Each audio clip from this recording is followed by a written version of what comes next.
All right, good day, class. I am recording this lecture video for the last lesson of Unit 4, which will also be the last topic before our examinations.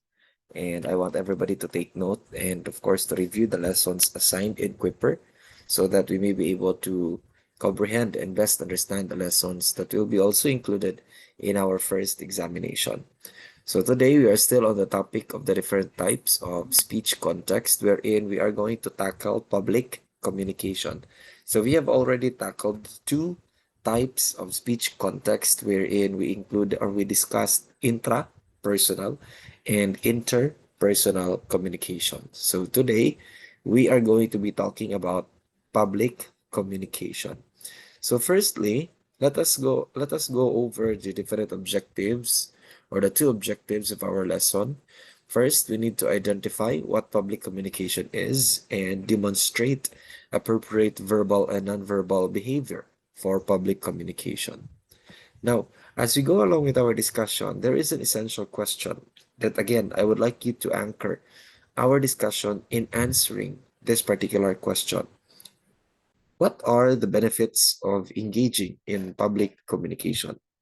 So, what do you think are the benefits of engaging in public communication, and how does it help you as an individual, hone your skills and understand yourself better at the same time? Now, as we go along with our discussion class, we are going to be talking about different words that may seem ambiguous or unfamiliar to all of us. So, I would give you a glimpse of some of these vocabulary words. Firstly, we have the word inaugural. This means marking a beginning, relating to a ceremonial induction into office. Example, the president personally prepared her inaugural address. Another word is the word intimacy, which means familiarity. Example, the children lack intimacy toward their father, whom they haven't seen in years. Another word here is advocacy. This means the act or process of supporting a cause or proposal. Example, as long as there is greed for power, so shall there be people who will continue their advocacy for human rights. Another word is convey, which means to impart or communicate by statement, suggestion, gesture, or appearance. Example, he is struggling to convey his emotions to people he is not familiar with. And the last word here is persuade. This means to move by argument to a belief, position, or course of action. Example, the campaign manager needs to persuade the people to vote for his candidate. The big word here is the word action. So there should be action in moving an argument of a particular belief or position to make a course of action be realized. Now, as we go along with our discussion, when talking about public communication class, there are different factors and variables of public communication. This is a single speaker. We need to say there is only one person talking at a particular given time. There is a sizable audience, and the message needs to have general interest to the audience in order for you to captivate and to get the attention of your sizable audience. When we talk about public communication, this needs planning and preparation. Unless you're going to join a spontaneous or extemporaneous speaking contest, still there needs to be planning and preparation. There is limited or no opportunities for feedback except for the nonverbal messages. Meaning to say, when you give public or when you do public speeches, people cannot give you feedback verbally. They cannot tell you what they understood or what was ambiguous or unfamiliar to them. Instead, it is only coursed through the nonverbal messages that they communicate or that they convey. And public communication has a definite time limit. Say, for example, a speech is the speech is ideally from 3 to 5 minutes, or the speech is given allotted time of 15 minutes, or the lecture is going to happen within an hour or so. So these are the different or the most basic characteristics of what public communication is all about. So take note of these, and definitely, if you have been engaged in public communication from junior high school and even in elementary, then you can identify, these different characteristics of public communication. And some examples of public communication include a professor giving a lecture at a conference, a president delivering an inaugural address, a candidate delivering a campaign speech, or a student delivering a valedictory speech. Let's try to determine what are the different characteristics present in these examples given here. There is single speaker. Makita ninyo isa lang. One professor, one president, one candidate, or one student. There is a sizable audience. It could be at a conference, an inaugural speech, meaning to say an entire organization or the entire country is listening, a campaign speech where in a particular district, municipality, province, barangay is listening, or a valedictory speech where there could be the entire school or other graduates and parents that will be listening. The message should have general interest to the audience and to the event that you are doing public speech or public communication. Professor, the message here is the lecture being given of a professor. Say, for example, it is a lecture about public speaking, and you are really interested because you are a public speaker, so you venture and you listen carefully to the lecture being given by the professor. Or you wanted to learn about the plans of the president, so you listened to the inaugural address. You wanted to hear the platforms, no, and the promises or the programs that a particular candidate will do once elected into office. So you listened carefully to the campaign speech being delivered, or you wanted to be inspired by this particular student who reached valedictorian status, so you listen. The general interest of you as part of that audience should be encapsulated by the public speaker. There needs planning and preparation. If you look at the example class, ultimately all of these needs planning and preparation.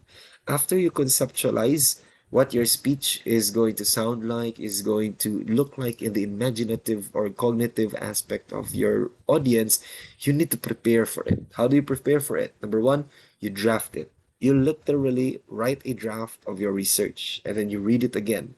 You analyze it. You omit words that are not necessarily included in your particular speech. So there is preparation that is being done.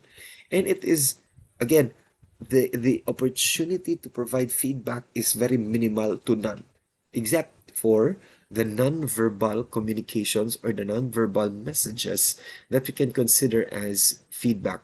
And there is a significant time limit as to how you are going to deliver your speech. Say, for example, a lecture is only 2 hours. An inaugural speech could be 40 minutes or could be 2 hours or 4 hours. A campaign speech should be allotted 20 minutes per candidate, or a valedictory speech should be given 3 to 5 minutes in the program of the graduation ceremony. So all these elements or characteristics of public communication are seen, no, in the four examples that we have discussed here on this particular slide. Now, what is the purpose of public communication? Ngano kailangan man nato, sir, mag-campaign, mag-deliver og speech, maghatag og, what do you call this, maghatag og lecture, etc., etc. Firstly, class, the purpose of public communication should be to inform.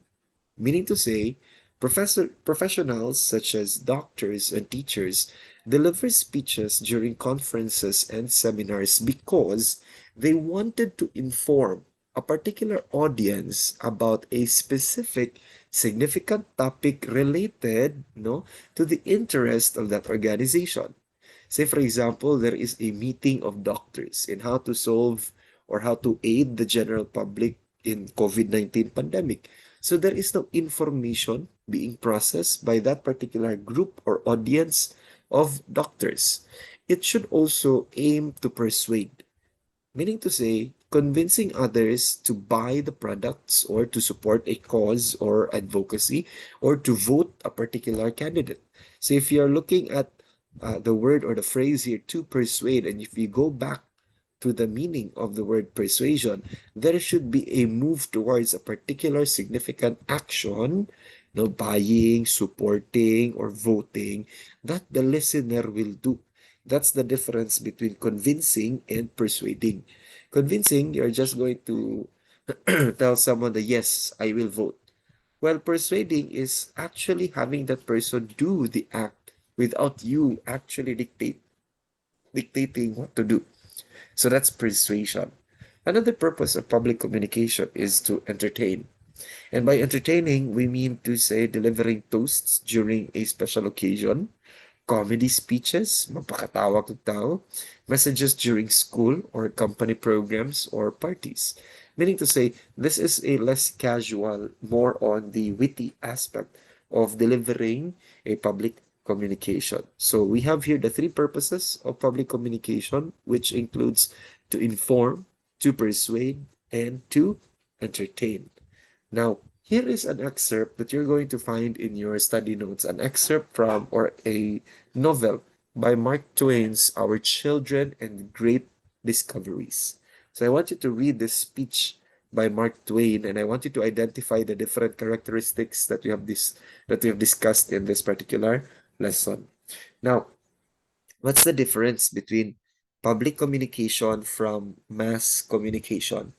When we say public communication and mass communication, both have the same sizable audience and purpose. That's like audience is specific, a big number, and they have a specific purpose as well. But they have different channels of communication that they use. Meaning to say, lahi-lahi ang ilang pamaagi. Public communication could be more personal, while mass communication could be like what we are doing, lecture video to or YouTube or radio broadcasting or television, etc., etc. Meaning to say, kung public communication, it could be a group of 100, let's begin with a group of 30 to a group of 50 to a group of 100 to a group of 500 or to a group of 1,000, depending on how much your venue can hold. While mass communication, it goes beyond thousands upon thousands of people because they can access the information, they can access the communication, quote unquote, communication process anytime they want because there is a particular platform considered as a third medium or as a third entity that will help determine how communication is going to be passed through a very large number of people. One example of that class is YouTube or Facebook. Everybody can access because it's for free. So if you wanted to look at news, you can just search it and then you can watch it. Mabitaw na that in Facebook or in let's use YouTube for example.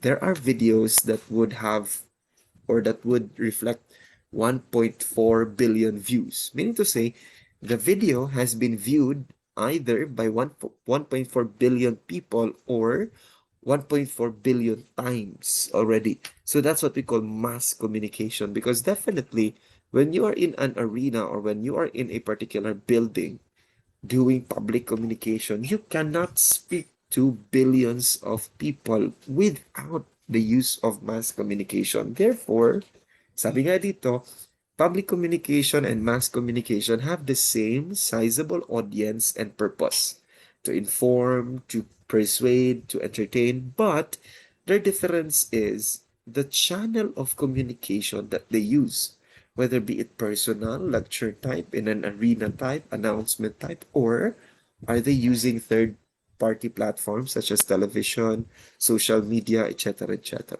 So that's the difference of the two. Now, I want you to choose any of the three situations that I am flashing here on the screen and write a speech to be delivered in front of a large audience. So the three different situations consists of an inspirational speech for your graduating class, considering that you are the class valedictorian, an informative speech about an interesting documentary you watched. Say, for example, you watched a documentary about the environment and you're going to make an informative speech about that particular documentary, or you're going to make a persuasive speech for your own chosen advocacy. So you're going to identify one or two advocacies that you have personally, or whether be it just an idea, and then you're going to make a persuasive speech, convincing the people to do what you wanted to happen in that particular advocacy that you have. So I want you to write the draft in your notebook, okay? And then I will be checking your outputs on October 17 once we have the face-to-face classes. So you have one more week. If not, if you haven't started answering in the notebooks, you still have one more week to do so. And of course, more importantly, your turnouts in Quipper. Now, here is a thought that I want you to remember as we end our discussion. What is our social responsibility when engaging in public communication? Unsa may ato ang responsibilidad? A social responsibility when we engage in public communication. Take note, class, that if you are going to be given the opportunity to talk in a large audience, you are given a very distinct opportunity to convey a particular message that nobody can do or not everybody can do on a day-to-day basis. Say, for example, you were given the task to speak at the school program at the gym. Definitely, there's more or less 100 or more students. Now, what is your responsibility when you engage in this or in these kinds of activities or communication process? So I want you to think about that, and I want you to determine, no, unsa bitay pulos ani na ako, no, unsa bitay ako responsibility ani, no? And then later on, we can practice uh, understanding that particular responsibility when you are going to be reciting this particular speech that you made. So I want you also to memorize the speech that you submitted for the evaluation activity, and you're going to deliver this in class. So mamili lang mong isa among the three. You make a speech, an inspirational speech, informative speech, or persuasive speech, and then you familiarize it, you memorize it, and then you're going to deliver it in class. Okay? So I hope that is clear to everybody. Thank you very much. And again, thank you for watching this lecture video. I cannot wait to see all of you on October 17 during the very first face-to-face classes that you're going to have. Thank you. Goodbye for now. See you soon, class.